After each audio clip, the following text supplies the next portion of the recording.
When I was a small kid in Catholic school, studying for one of those religious rites of passage that they inflict on us, one of the questions that we had to answer is, why did God make us?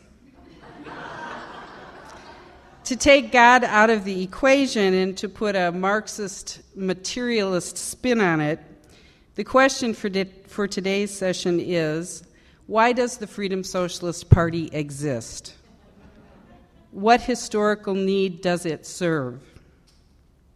Our party's political resolutions have typically spent quite a bit of time analyzing the period we are in. Some comrades expressed in the pre-convention discussion period that they wish that there were more of that in this resolution. Especially, they wanted more analysis of the economic crisis, the most profound crisis since the Great Depression. And more of that could be included in the final document. Other comrades said that they felt that there wasn't much new in the resolution. But I ask, how much is really, actually new in the world situation? Or at least how much of what is happening did socialists fail to see coming? Certainly, the time period we are in is one in which everything about capitalism is getting worse. But without minimizing the great hardships that people are experiencing now, it has been getting worse for a long time.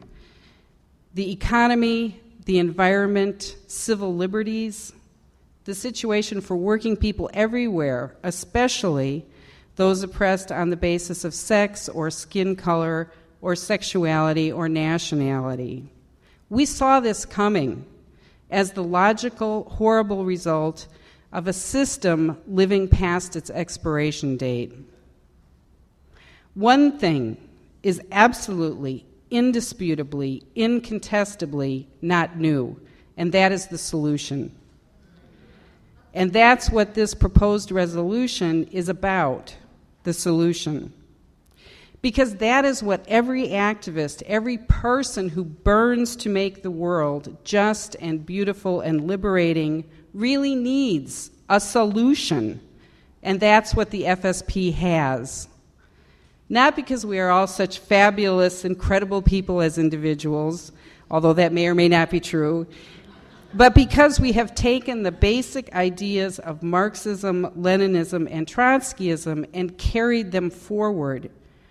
How often do you go to an event to hear a speaker and come back saying, gosh, they had such a terrific analysis of the problems, but they didn't have any solutions? Or their solutions were the same old things that have never worked for us yet. Voting for Democrats, finding peace within our own hearts, fighting single issue by single issue.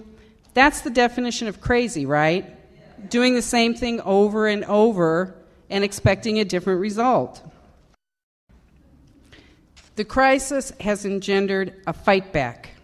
From Greece to France to right here in the U.S., working people and oppressed people are coming alive to battle for their own interests against the bailouts and cutbacks and scapegoating and general misery that are the boss's response to their own damn mess.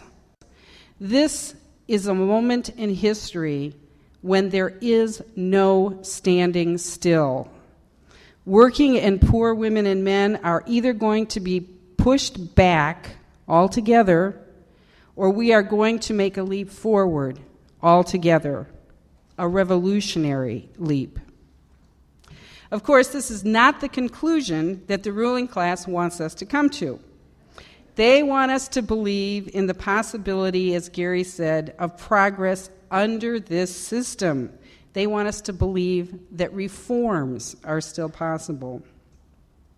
One way they try to persuade us of this is by calling every change that benefits Wall Street a reform. Healthcare reform that delivers 40 million or so new customers to the HMOs, whether they can afford it or not, while doing nothing about healthcare costs. Immigration reform that would further tighten enforcement and formalize a new era of indentured servitude. Education reform that busts unions and makes education a privilege for the elite.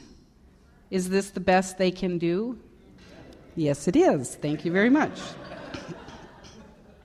This is a system like one of those enormous blow-up figures in the Macy's Thanksgiving Day Parade. Swollen to grotesqueness, but on the inside, empty, empty, empty. Who holds this travesty of a system up? Who protects it from the righteous wrath of the people that it makes miserable? It is propped up by what Leon Trotsky called the middle caste. If you have gone to a union meeting to make a resolution in support of another union's militant strike and been cut off by the chair, you have had a run-in with the middle caste. If you are a feminist who has been censored from raising demands particular to women in an anti-war coalition, you have met a middle caster. If you are an African American who has been told by a movement careerist not to criticize Barack Obama, to just give him more time, you have locked horns with a middle caster. The middle casters are the temporizers, the compromisers, the not nowers, the don't you worry your pretty little heads about it-ers. They are the peddlers of the ruling class line in the movements of the working class. They are the sellers of a defeatist ideology. How can they be resisted? Only with a counter ideology. This is the crucial importance of theory and program as the guide to progress, the guide to action. Good theories, sound theories, come from life. They explain reality accurately. Karl Marx and Friedrich Engels were the two people most responsible for developing the theory that explains capitalism, how it arose, how it developed, and what are its inherent contradictions that will lead to its downfall. Capitalism, they explained, brings a ruling class of owners into inescapable conflict with a class of people who have nothing to sell but their labor power, the working class. It is also a system of uncontrolled competition and a constant drive for growth and profit that inevitably lead to more and more profound crises of overproduction, like the ones we are living through now. These contradictions can only be resolved by the workers taking power and creating a new society. From these conclusions of Marx and Engels and the other early Marxists flow the program of socialism, a set of principles for the fight against capitalism and a broad plan of action. Every essence requires a form. Every program requires an organization to give it life in the world, to carry it out. For revolutionary socialists, that form is the Vanguard Party. This is a concept originated by V.I. Lenin. Lenin and his co-thinkers had a correct appreciation of what the goal of the working class struggle needs to be: seizure of state power. Along with this, the key to victory was the understanding of the need for a vanguard party. Vanguard is another one of those words that many progressive activists think is a buzzkill. Isn't the whole idea of a vanguard party elitist? No, it's not. Anybody is welcome to join the vanguard, encouraged even. What vanguard means is just in front. In these anti-worker times, in this time when it seems we are living in Glenbeckistan, anybody who organizes a fight against furloughs is a vanguard, or pushes for protest caravans to Arizona, or attempts to break the blockade of Gaza, or organizes for freedom for Mumia Abu-Jamal or Lynn Stewart. The vanguard party is a special type of organization for the fight for socialism. It is democratic and it is centralist, meaning that everybody is expected to express and argue for their opinion, but when a discussion is over, the party acts as one. Other than that, its form is flexible. It changes over time to meet changing conditions. For most of the years before the Russian Revolution, Lenin's Bolshevik Party was underground, constantly hounded by the Tsarist police, its leaders most of the time in prison or in exile. Today, of course, the situation in the United States and in most countries, not all of them, is very different. We don't shun publicity. On the contrary, we have to fight to get media exposure. We advertise our socialist events on Facebook. We post our flyers on every poll where they will stay up for more than 15 minutes. This is our life now, but we have to remember the McCarthy era and realize that it might not be our life always. The thing about the Vanguard Party is that it is a working class organization through and through. And by that adjective, working class, I don't mean that you have to wear a hard hat and carry a lunch pail to belong. You don't even have to have a job to belong. Working class means everyone who has to sell their labor power, or try to, in order to survive. I said before that to be a vanguard simply means to be out in front. Where socialist feminism comes from is a realization of who is out in front in our period of history.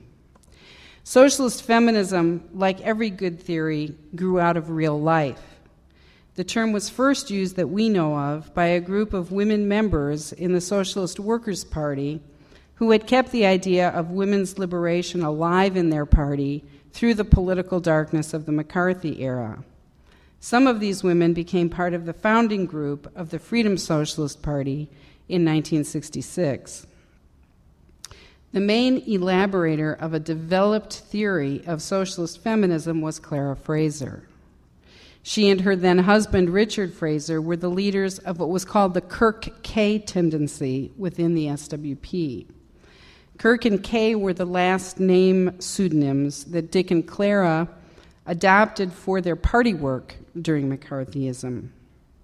The Kirk K tendency eventually parted ways with the SWP, mainly because of two questions of theory and program, which they were undemocratically shut out of arguing for in the SWP. These two perspectives became the political bedrock of the new Freedom Socialist Party and are still its bedrock today. The first was revolutionary integration. This is a very rich theory which says, boiled down, that winning equality for blacks in the U.S. will take a revolution, and as a corollary, that there will be no U.S. revolution without black leadership. The second major perspective of the new FSP was socialist feminism. Frederick Engels laid the basis for all the socialist feminist theory that would follow him way back in 1884 with his book called Origin of the Family, Private Property, and the State. Engels explained how the patriarchy emerged from the matriarchy and how the system of private property emerged from the system of communal ownership. To make this huge social transformation required what Engels famously called the world historic defeat of the female sex. Women's high status in pre-capitalist times was based on the fact that what we now call domestic work was collective work, a recognized contribution to the whole clan or tribe that was equal, at the least, to the contribution of the men. It took hundreds of years after the defeat of the matriarchy in most places in the world before women again entered social production, again, as Gary was talking about. Social production meaning the capitalist workforce in serious numbers. The women and men of the early FSP were pioneers in recognizing this historic trend and in analyzing what it meant. Capitalism depends utterly on the subjugation of women, and that subjugation rests on women's isolation in the home. To have women all over the world entering the workforce beside their working class brothers is the biggest threat that the capitalist system has faced.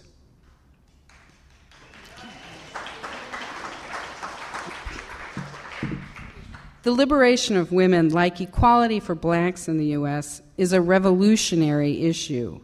Women will never gain full reproductive rights or equal pay under this system. And so their fights for these things are radicalizing experiences. In fact, capitalism sustains itself through a whole network of special oppressions of people of color, immigrants, queers, the youngest and the oldest, the disabled, and more. All of these specially oppressed groups demonstrate special militancy, and not only in the fight for their own particular issues, but in more generalized working class fights as well. Look at labor movement activism. Who do you see in the vanguard? But of all these oppressions, the oppression of women is the oldest, deepest, and most universal worldwide. This is the reason for socialist feminism. The first male standard bearers of socialist feminism in the young FSP proved unable to live up to their feminist convictions, and they left the party early on. Women like Clara Fraser and Gloria Martin and Melba Windoffer kept the flame alive until a new generation of male and female feminists joined the party out of the ferment of the New Left days. Certainly, the idea of the centrality of women's equality to the fight to lift up all of humanity was no stranger to male socialists of the past. From the utopian socialists of the early 1800s to Lenin and Trotsky, serious revolutionary thinkers of both sexes recognized the importance of what was then called the woman question to the radical change they were attempting to accomplish. Another thing that stirred debate during our pre-convention discussions is this question: is socialist feminism just socialism and feminism smooshed together, or is it something more? In my opinion, only in basic math or formal logic does 1 + 1 = 2, period. Something more or different is always achieved by the adding of two things together.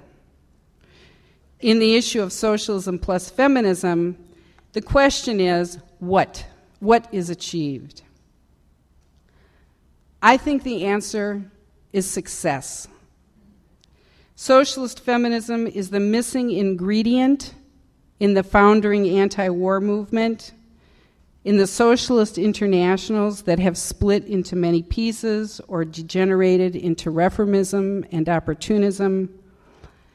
It is the missing answer in all of the movements, really. Socialist feminism is factor X. It is Marxist ideology for our time.